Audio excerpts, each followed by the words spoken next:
Hello everyone, Tom with Capo Fetish. Today we're going to talk about lengthy, life-changing 70s tracks. Okay?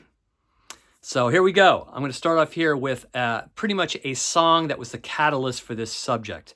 I was out walking one day. I do a lot of walking, I do a lot of hiking, and I'm always listening to shuffle when I walk or when I travel. So this song came on and I just thought this is one of the greatest tracks ever written, right? So the track I'm talking about here is Starship Trooper from the Yes album. This song came on, I was just walking, listening to a lot of music, and every time I hear this song, it just brings so much joy. It's just so life-affirming, and it's written so well. There's 3 distinct parts on here. Lifesaker, written by John Anderson. You've got Disillusioned by Chris Squire, the bassist, and then the ending, Worm by Steve Howe. All 3 parts fit so well together, but all very distinctive. This really is a showcase, too, for just showing how Steve Howe is one of the greatest all-around great guitar players of the 1970s. So it starts off with that flange guitar with those arpeggios and those amazing John Anderson vocals, and then it's chugging along, and it just goes right into that second part, Disillusioned by Chris Squire, where it's just Steve Howe goes from like a flange guitar arpeggio style into this just cooking folk acoustic part that is just very complex and it's fast against Chris Squire and John Anderson's harmonies. I mean, just absolute magic. And then the ending, that hypnotic guitar part by Steve Howe called Worm, which kind of fades out. And he comes in with this just incredible guitar solo, and the guitar solo is panning between the left and right speakers. It is just an absolute frigging masterpiece. The first time I heard this, I probably was about 6 or 7 when my brother brought this home. He would play this in the front living room. And throughout the years, I don't listen to a lot of Yes, but I would have to put this as my favorite Yes track of all time. It is just pure magic. I mean, there's just not a second wasted. Everything fits perfectly together, and I just love this track, and it is one of my most life-changing, lengthy 70s tracks. It's just, I never get tired of it. It's absolutely gorgeous. Another one from 1977 is the title track for Marquee Moon by Television from 1977. This is another one that just takes me somewhere. Amazing. You got the dual guitar playing between Tom Verlaine and Richard Lloyd. Sometimes I don't know who's playing what. But those weird vocals by Tom Verlaine, that guitar passage is so amazing. I mean, just I can't tell you how many times I've listened to this over the years. This is one of my favorite albums of all time. Just the way the solo in the midsection just keeps building and building. And the thing about this kind of guitar playing on television, this whole album, it's very melodic. It's a little idiosyncratic. It's also just, I don't know, there's just nothing like television, this particular album. I mean, the way they mingle their guitars and weave their guitars throughout this album, Richard Lloyd and Tom Verlaine, it's just absolute pure brilliance. And it's just one of those songs that just takes me somewhere, and another track I could listen to and never, ever get tired of. It's just an absolute magical track. The final track on side 1, Marquee Moon, the title track for Television's album from 1977, just pure brilliance. The title track from 1970's John Barleycorn Must Die from Traffic. Oh, God, I love this track. Love this track. The harmonies between Jim Capaldi and Steve Winwood. The subject matter is a little brutal, but I kind of look beyond that. I just like the melody. I like the acoustic guitar playing and the figurements that are going on in the song, the picking. It's just fantastic. And by the way, this is probably one of my favorite Traffic albums after Mr. Fantasy. There is just not a bad track on here. That first side, Glad, the instrumental, Freedom Rider and Empty Pages, and then the second side, Stranger to Himself, John Barleycorn, and Every Mother's Son. 6 songs, brilliant, brilliant album. I think John Barleycorn, too, is one of my favorite folk tracks of all time, too. It clocks in around 6-7 minutes, and it's just, again, it takes you somewhere. It's just incredible. So another just lengthy, life-changing 70s track for me. John Barleycorn Must Die, the title track from Traffic's album from 1970. Back when I was a teenager, I used to visit my brother a lot. He'd always turn me on to something new. I walk into his apartment one day, and he's playing this album here, The Mothers, just another band from L.A. He goes, Tom, you got to hear this track. It's a side-long track, Billy the Mountain. Billy the Mountain is a 24-minute track, and I think it is one of Frank Zappa's most creative, most humorous tracks. This is a live track. It features Flo and Eddie on the back here. Flo and Eddie, where are they? They're, I don't know, I forgot which one is what. Flo, Eddie, Eddie, Flo. But they provide so much incredible backup vocals and humor to this thing. And what really blows me about Billy the Mountain is that how complex it is, right? Like all of Zappa's compositions, right? How did they play this night after night and remember all the parts? There's so much complexity going on. Musically, there's lyrics going on nonstop. There's a storyline going on. I don't know. If you've never heard this track, I know every Zappa fan has heard this track, but just for the casual listener, if you've never heard this track, definitely pull it up, hear it on headphones. It's really, really unique, special, humorous, complex, brilliant. So Billy the Mountain from The Mothers, just another band from LA. The whole album is fantastic, but that particular track, which covers all of side one, is just absolutely fantastic. George Harrison from All Things Must Pass from 1970. Isn't It a Pity, version 1, which ends side 1. God, I love that track. Allegedly, supposedly, it was written all the way back in 1966. How did Lennon and McCartney overlook this track? They really did not give Harrison enough credit until the very end. And Harrison was writing songs from the beginning that were fantastic, especially from I Need You onward. I mean, everything on Revolver, Sgt. Pepper, you name it. Every 1 or 2 tracks he had per album were brilliant. And I remember counting all the songs that he released with the Beatles. I think there was 22 songs throughout the entire discography. This could have maybe been on Revolver. I don't know if it would have fit on that album. Maybe it would have fit good on like another album, maybe the White Album. But the subject matter is timely. It never gets old. It will always be timely. I love his vocal delivery. I love the Phil Spector production. I know a lot of people complain about the Phil Spector production, but I think that's what makes this album really unique. It's the production, that wall of sound production, right? I bought that re-release version maybe about 3 or 4 years ago without that Phil Spector production, and it just wasn't the same vibe. But there's another version on here, version 2 of Isn't It a Pity. I don't know why they included it. I think you really can't beat version 1 on side 1. It's about 8 minutes long. And I really like the ending as it's fading out the coda. You have those kind of background vocals going, such a pity, or whatever it is. Such a pity, pity. I mean, it's like buried in the mix with all the wall of sound. It's just magic. Isn't It a Pity, version 1 from George Harrison's All Things Must Pass. Another lengthy, life-changing track from the 70s for myself. Stevie Wonder from the Inner Visions album. Living for the City. What an incredible track. Almost cinematic, right? The track about racial inequality and the whole storyline. You know, these are really, really heavy, deep lyrics, but the music lifts it up kind of out of the doldrums a little bit.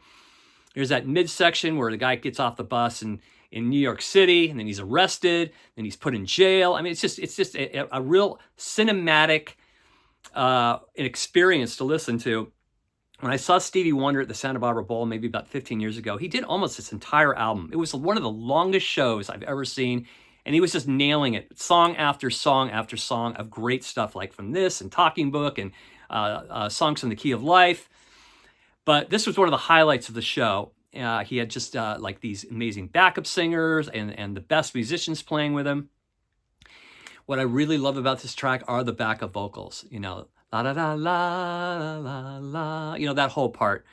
And the way it ends, that coda is so chilling, and the way it ends, and then there's that little silence before the piano starts, before the next track, Golden Lady. It's like this real juxtaposition, this real contrast between this kind of dark subject matter and then Golden Lady, which is this lovely, beautiful love song. So one of my favorite Stevie Wonder albums, and Living for the City is just absolutely, it gives you a chill up your spine.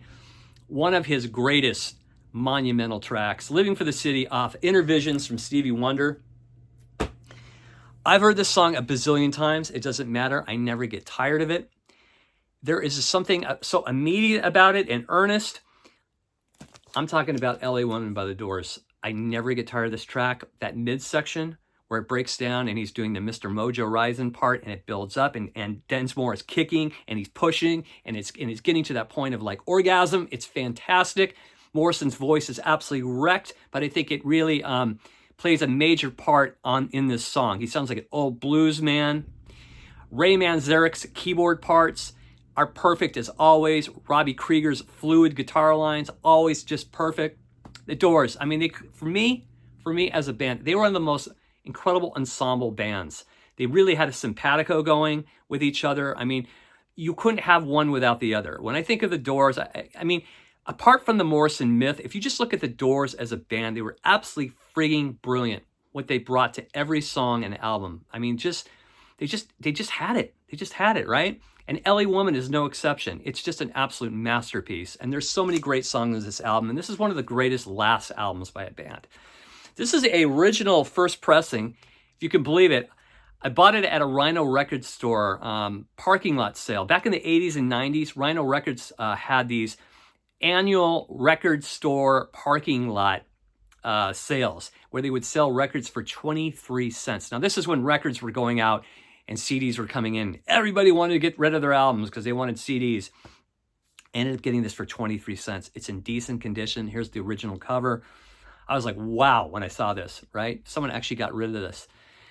So those were the days. I mean, I remember my brother-in-law used to go to these Rhino record sales, and it was just such a thrill to just find all these 23-cent albums in this parking lot. I mean, thousands upon thousands upon thousands of albums, and everybody was just squeezed in tight.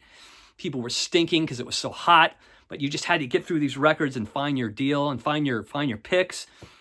So anyway, back to the subject. Doors, LA Woman, a life-changing song for me, a lengthy life-changing song for me from the 1970s. Talk about life-changing 70s tracks. I bought this album when I was 12. Right when it came out in 1977, one of my favorite bands of all time. I'm talking about the title track of Asia from Steely Dan. Oh my God, what a track. My brother once said this was kind of like the pinnacle of pop music, and I can't really blame him for saying that. I mean, it's pop, but it's so complex. You've got Steve Gadd on drums. That drumming on this track is unbelievable. You've got that Wayne Shorter saxophone solo. I mean, it's just, and I believe Denny Diaz is playing the guitar solo as well. The chorus is so haunting, the backup vocals. I mean, this song has everything going for it. Such an absolute masterpiece. I remember at this time, when I bought this album, I was in 7th grade, junior high. I had, what was it called? Band class or music class. And I was trying to, I was one of the people playing drums or playing the bass drum in the orchestra. And I remember I had a little drum pad at home, and I remember trying to play with Steve Gadd, just screwing around. I also had like an old ice cream carton that I would play on too, and I'd play along with the song, try to play along or fake myself along with this track. But it's just one of the greatest tracks ever. And if you made a list of the greatest Steely Dan tracks, I bet this would be near the top. I bet most people would put this track near the top. And that is Asia, and it's absolutely brilliant, and it's timeless, and this whole album is fantastic. So Asia, another life-changing, lengthy track from the 1970s that really, really hit me hard when it first was released. And when I still listen to it, man, I just can't believe how incredibly magical it is. Neil Young has a lot of long, epic tracks. One of my favorites, though, from the 70s has got to be Like a Hurricane from American Stars and Bars. This came out in 77. It was recorded in 75. I think it was recorded during the Zuma sessions. I love the melody. I think he took the melody from a Del Shannon tune, and I forgot what the tune is while we're on as we're talking here, I think you can probably fill in the blank. What was that tune by Del Shannon? I forgot what it was, but I love the melody, the verse melody. His guitar playing is really reaching completely different heights than other Crazy Horse tracks like Down by the River and Cowgirl in the Sand.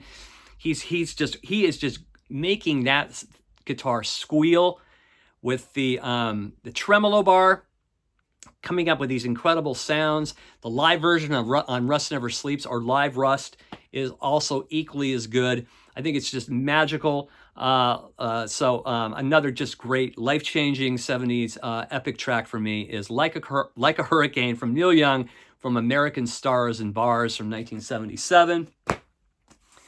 I've mentioned this album various times over the past couple of years. One More Time Won't Hurt. The Rodders Club from Hatfield in the North, jazz fusion band from Canterbury. This whole album is a masterpiece, but the track I'm highlighting is a track on side 2 called Mumps. Absolute magic. It starts off with this this kind of almost kind of heavenly choral singing by these 3 female backup singers, which they kind of highlight what the whole song is about. This is the main melody that starts the song, and then once they end, the song goes into these instrumental passages that uses the same melody that starts the song off with by these female backup singers. There's no point of even going further. I can't describe this song by words. You have to pull it up online and listen to it for yourself. Listen to it on headphones. It's pure magic. The song is called Mumps.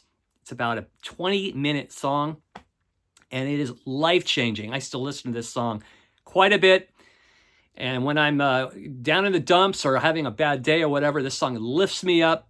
So again, Hatfield in the North, the track Mumps off the album Rodders Club from 1975. The last video we talked about the Stones. I'm throwing the Stones in again from Sticky Fingers. Can't You Hear Me Knocking? God, what another amazing track. The way that guitar starts off, and I'm assuming it's Keith Richards, that thick tone, distorted sound coming out of the speakers is incredible. You got Mick Taylor and his kind of Carlos Santana vibe in the middle. There's really no Stone song that sounds like this. First of all, there's not a lot of long Stone songs. You think of long Stone songs, you think of Sympathy for the Devil, not Give Me Shelter, it's Sympathy for the Devil, You Can't Always Get What You Want, Time Waits for No One, but I think Can't You Hear Me Knocking is one of their greatest lengthy tracks. It's a great jam. It's really, really smooth sounding there in the midsection. And then it comes to a halt with that crash from Watts at the end. So yeah, Mick Jagger's vocals too on here. It's just soulful and amazing. So Can't You Hear Me Knocking from Sticky Fingers from the Rolling Stones from 71. Procol Harum, their album Home from 1970, and one of their most epic tracks, probably clocking in around 6-7 minutes, probably a little longer. The track off Home is called Wailing Stories, featuring an amazing Gary Brooker vocal. You've got that Robin Trower, Hendrix-style guitar, the solo in the middle, and at the end, that chilling, as it breaks down, that chilling vocal from Gary Brooker. I saw them play this live back in the early 90s. I think it was somewhere in Hollywood. It was an outdoor venue. I forgot what it was called. Some little outdoor venue. But it was just absolutely spine-tingling, chilling, incredible stuff here from Procol Harum. One of their great epic tracks, and they've had quite a few throughout their discography. Wailing Stories off side 2, the track right before, what is that track called? Your Own Choice. So Wailing Stories, another lengthy, life-changing track for me. I'm not a huge Springsteen fan. I like his first 3 or 4 albums. I love that. And I'm highlighting right here Jungle Land because I have to, because I think it's just an absolute masterpiece of a track all the way through. The singing, the guitar playing, the saxophone by Clarence Clemens, that ending that kind of breaks down, it gets kind of theatrical. Absolutely incredible. Absolutely incredible.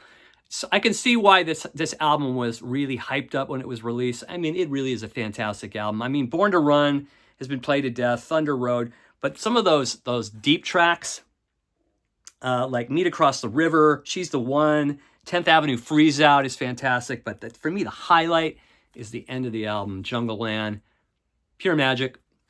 And then the last one, I have to throw this in because if I had to pick my favorite lengthy 70s track of all time, it is Supper's Ready by Genesis off the Foxtrot album. I won't go into it. Just pull it up. Listen to this track. It's 22 minutes long. It's Peter Gabriel at probably his finest with the band as far as just singing. There's so many parts in here, but they all mix together. They shouldn't mix together, but they do. In this incredible, like, idiosyncratic way. They all mix together. There's parts of it that almost sound like the Beatles, you know, and there's parts of it that just sound like nothing else. I mean, it's just an incredible track, and I think it features one of Gabriel's best vocals at the very end of the track. Pure frigging magic. Supper's Ready by Genesis from Foxtrot. Again, if you had to compile a best Genesis tracks, there's no doubt Supper's Ready would be number one. It's an absolute masterpiece. It's almost like a classical piece. So anyway, let me know what your favorite lengthy, life-changing 70s tracks are in the comments section. As always, thanks for watching. I really appreciate it. If you dig the content across this channel, you've been watching videos over time, just press subscribe. I'd really appreciate it. It's free, costs nothing. And we'll see you soon. Take care, everyone. Bye-bye.